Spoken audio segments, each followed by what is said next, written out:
बजरंगबली हनुमान ने तोड़ा कृष्ण की धर्म पत्नी सत्यभामा, कृष्ण का हथियार सुदर्शन चक्र और विष्णु जी के वाहन गरुड़ का घमंड। ये एक विनम्रता का पाठ पढ़ाने वाली बड़ी सुंदर कथा है। भगवान श्री कृष्ण द्वारका में रानी सत्यभामा के साथ सिंहासन पर विराजमान थे। पास ही गरुड़ और सुदर्शन चक्र भी बैठे हुए थे। बातों ही बातों में सत्यभामा ने श्री कृष्ण से पूछा, हे प्रभु, आपने त्रेतायुग में राम के रूप में अवतार लिया था। सीता आपकी पत्नी थी, क्या वे मुझसे भी ज्यादा सुंदर थीं? द्वारकाधीश समझ गए कि सत्यभामा को अपने रूप का अभिमान हो गया है। तभी गरुड़ ने कहा, भगवान, क्या दुनिया में मुझसे भी ज्यादा तेज गति से कोई उड़ सकता है?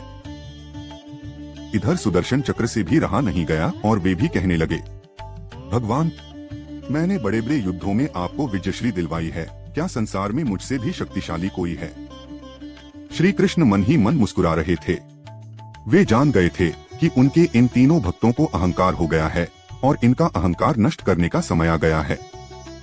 श्री कृष्ण ने गरुड़ से कहा, गरुड़, तुम हनुमान के पास जाओ और कहना कि भगवान राम माता सीता के साथ उनकी प्रतीक्षा कर रहे हैं। गरुड़ भगवान की आज्ञा लेकर हनुमान को लाने चले गए।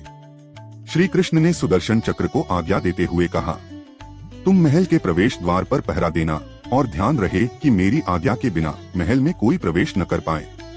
इधर श्री कृष्ण ने सत्यभामा से कहा, देवी, आप सीता के रूप में तैयार हो जाएं, और स्वयं द्वारकाधीश ने राम का रूप धारण कर लिया। गरुड़ ने हनुमान जी के पास पहुंचकर कहा, हे वानर श्रेष्ठ, प्रभु श्री राम माता सीता के साथ द्वारका नगरी में आपसे मिलने के लिए प्रतीक्षा कर रहे हैं। आप मेरे साथ चलें, मैं आपको अपनी पीठ पर बैठाकर शीघ्र ही वहां ले जाऊंगा।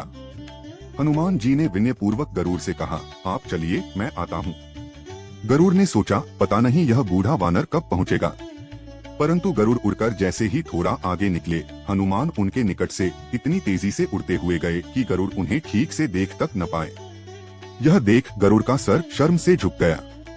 महल में प्रवेश करके जब हनुमान श्री राम का आशीर्वाद ले रहे थे, तब श्री राम ने हनुमान से कहा, पवन पुत्र, तुम बिना आज्ञा के महल में कैसे प्रवेश कर गए? क्या तुम्हें किसी ने प्रवेश द्वार पर रोका नहीं? हनुमान जी ने हाथ जोड़ते हुए सिर झुकाकर अपने मुंह से सुदर्शन चक्र को निकालकर प्रभु के सामने रख दिया।